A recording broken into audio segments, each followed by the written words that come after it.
Tell me you have free will. Tell me you are truly conscious. Now, I want you to prove it. While you're at it, prove the physical laws holding your chair together won't invert tomorrow morning.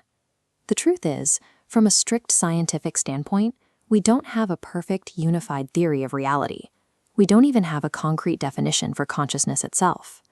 If we refuse to act until we achieve absolute, mathematically flawless certainty about these concepts, we get stuck. We fall into a state of total intellectual paralysis. To actually function, we have to take a leap of faith. We must make basic assumptions about our reality. Without them, human society, our systems of justice, and forward progress simply grind to a halt. The first pragmatic assumption we have to make to move forward is that the universe follows absolute, unchangeable rules. We can call this concept by its ancient Sanskrit name, Rita. As explored in historical texts, Rita isn't a modern physical equation. It is a foundational philosophical premise that an ultimate order exists. Science itself is not Rita. Science is merely humanity's attempt to map that order. Our physical laws are shifting, evolving approximations, trying to align with an ultimate reality they can never perfectly capture. Think about gravity.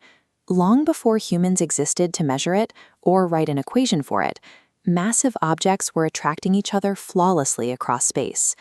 Sir Isaac Newton eventually observed this and wrote his famous laws of gravitation. It was a massive achievement, but really just a baseline estimate of how objects interact. Centuries later, Albert Einstein developed the general theory of relativity, which gave us a much closer, highly accurate picture of how space-time actually bends. Einstein relied on incredibly dense math. Look at these equations. You can see the complexity required to inch science closer to the truth. Yet, despite this rigor, his work is still just a map. It has boundaries, not the universe itself. We must assume these absolute laws exist as a permanent framework behind the scenes.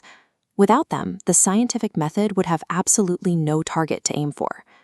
Once we assume an external framework for the universe, we have to deal with the internal reality of our own minds. We have to assume the existence of a self. Here, we hit another scientific roadblock. Biology cannot point to a specific cluster of cells and definitively prove that consciousness or free will lives there. If we view humans purely as biological machines reacting to stimuli without real agency, the concepts of morality and justice evaporate completely.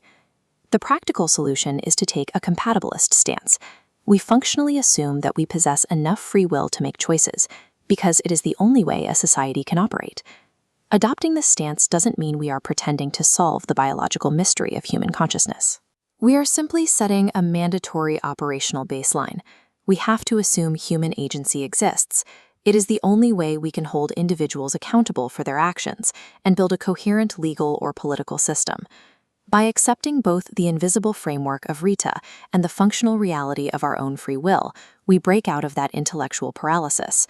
This dual foundation grants us the philosophical permission to actually do things, to debate morality, to enforce our laws, and engineer complex political systems, even if our science isn't perfect yet. And as we build, we operate within the absolute Rita, the ultimate, unbreakable boundary of reality that encompasses everything. Whatever humanity constructs, whether we are talking about our society today or an interstellar civilization a billion years from now, our progress will always be constrained by those absolute universal laws. Even an infinitely advanced, super-intelligent civilization will never be able to break or fully map those original rules. They will just build better approximations. By embracing these two unprovable assumptions, a deeply ordered universe and our own agency within it, we stop waiting for perfect answers. Instead, we give ourselves the pragmatic power to actually shape the future.